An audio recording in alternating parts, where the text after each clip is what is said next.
ब्रेनावबो खनसे अपारेसन जाखांबाय दा बेनि थाखायनो आं गोबां बोसोर 5-6 बोसोरसो आङो थानो गोनां जादों आरोना। हेलौ गुड मर्निं गाइस लोगोफोर, गोबाव जाथारबायमोन आङो मर्निं वाक बा फुङावहाय थाबायैया। दिनैबो जागायफिननोसै, खारन दाख्लै आंना बे आखाइया बायदोंमोन नालाय, बे खारनाव आङो मुभ खालामनो हायाखैमोन। जिखियानो जाया लोगोफोर, दिनैबो कन्टिनिउ खालामनो ट्राइ खालामनि। मानो होनोब्ला जोङो फुङाव थाबायोब्ला मोनसे क्लिन अक्सिजेन आरो देहानि थाखाय बेनिफिट गोनां जायो। एक्सारसाइसआ बडिनि थाखाय मोजां, हारा रोदा एभ्रिथिं ना जोंनि बडियाव मा मा दं बेफोरनि थाखाय मोजां होननानै जोङो मिथिगौ आरो मिथिनाय मानसिफ्रा फोरमायो। रावबो गैया नै सिखाङाखै रावबो।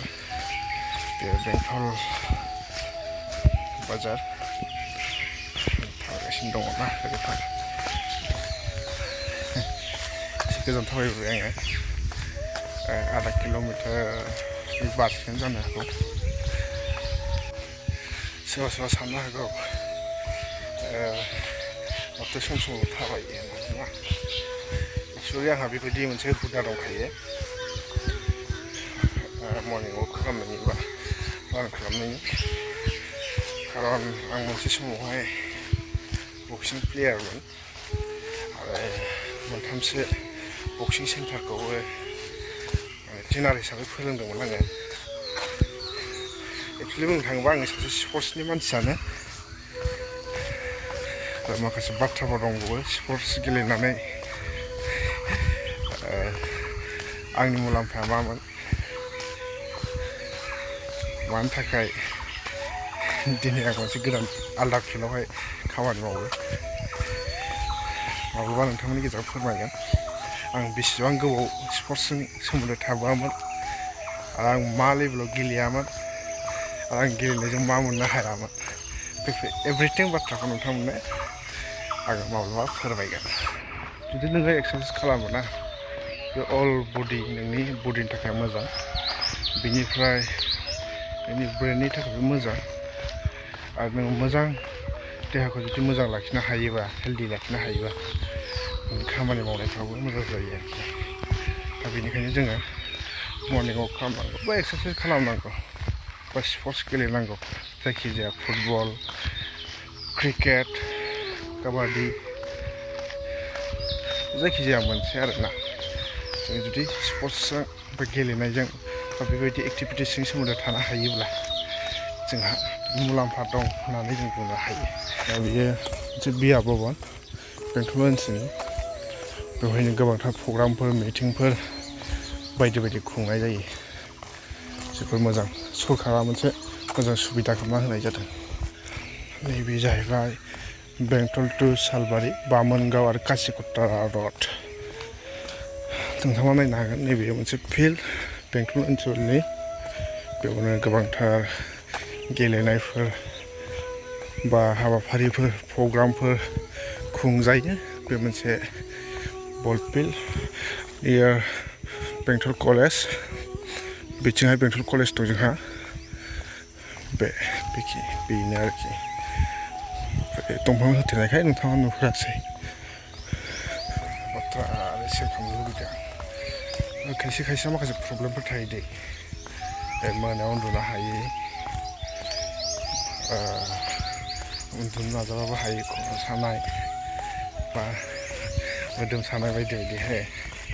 दा बैफोरबो बेबायदि मोनसे मर्निं वाक खालामोबा आरो बेबायदि मर्निं वाक खालामनायनि गेजेरजों नोंनि देहानि फिसा फिसा प्रब्लेमफ्राबो खारगोन ना लोगोफोर। बेखायनो जोङो खालामनो हायोब्ला मोजां होननानै आं सानो। आंबो ट्राइ खालामगासिनो दं। माने आं गोबाव सम द्रप थाबायमोन, ओमफ्राय खारना जाहैबाय आंहा ब्रेनावबो खनसे अपारेसन जाखांबाय। दा बेनि थाखायनो आं गोबां बोसोर 5-6 बोसोरसो आङो थानो गोनां जादों आरोना।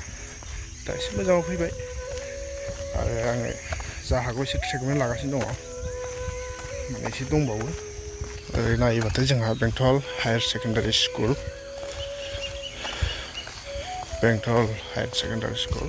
आरो बिनि अपोजिटजों जोंहा मेडिकेलबो दङ बैयावहाय बेबायदि गोदान बिल्डिं बानायगासिनो दंलाय बेयाव जेब्ला फाउन्डेसन स्टन बेखेवदोंमोन अब्ला फैदोंमोन जोङो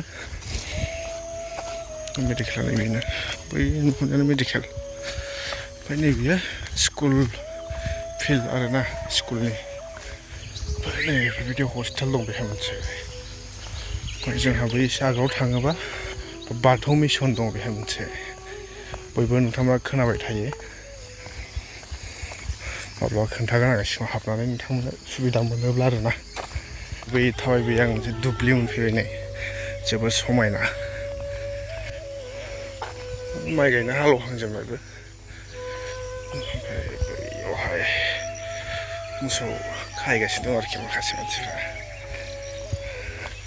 हालेवहांबायानो माइ गायसिगोन जोंनियाथ' बेबायदि माइखौ खनले गाया मोनसे टाइमल' गायो जोंनि ओनसोलाव खोथिया फोनो थाखाय जागायजेनबाय मेंनाय मोनो माथो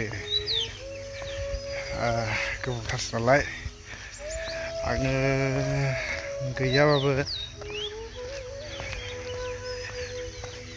1 मास जाबाय खोमालै थाबायो दासो बोरैबा आथिङाव रम मोनलायथारदों आरोखि ना लोगोफोर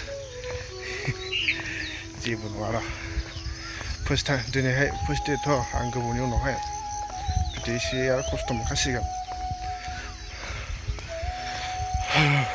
लासै खालामलांबासो माबागोन आरोना गोरोबलांगोन बेबायदि माने लामाया बेबायदि गय बागान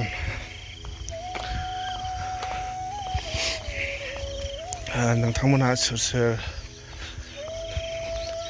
बिदि थाबायनो मोजां मोनो फुङावहाय फोरमायहर आरो थाबायोब्ला मा खालामनांगौ नोंथांमोनाव मोजां आइडियाफोर बा मिथिनाय बाथ्राफोर दङब्ला अननानै आंनो खोन्थाहर आंबो नोंथांमोननि फोरोंनायखौ लानानै आरो साबसिन खालामनो हायो जेन बेबायदि गोलोमलायथारबाय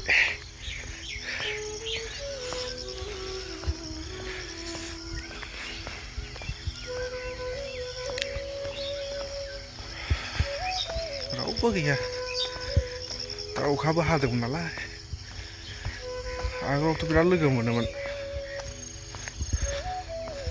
दा एसे खम जाबाय मानसिफ्रा बे हस्पिटालाव थाग्राफोर ओमफ्राय बेहाय CRPFफोर थायोमोन सिगां दाथ' गैथ'ला ओमफ्राय आउटपस्टनि पुलिसफोर बिथांमोनहाबो बे लामाजों थाबायो ओमफ्राय जोंनाबो टिमाहाय लोगोफोरा आंनाबो थाबायोमोन आरो ज'नो दामाने बिसोर थाबायथ'वाखै माने हारसिंबाबो बरिं मोनो थाबायनो खायसेफोरा बेलाय आङो नायनि र' बेसे गोजान थाबायबोखो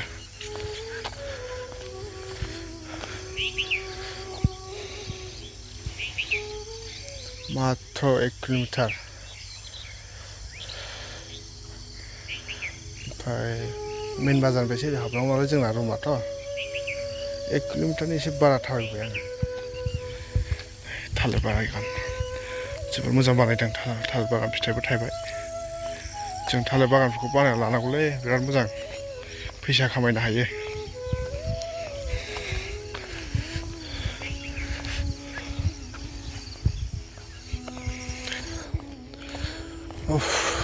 मेंबाय आं टारगेट खालामदोंमोन नैबे लामासिम थाबायबोनो होननानै थाबायबोनो हामारबाय आं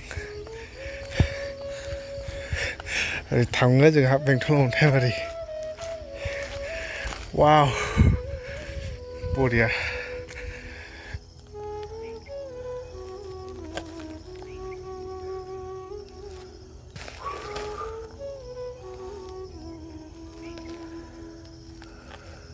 लोगोफोर भिडिअ नायनो थाखाय Thank you.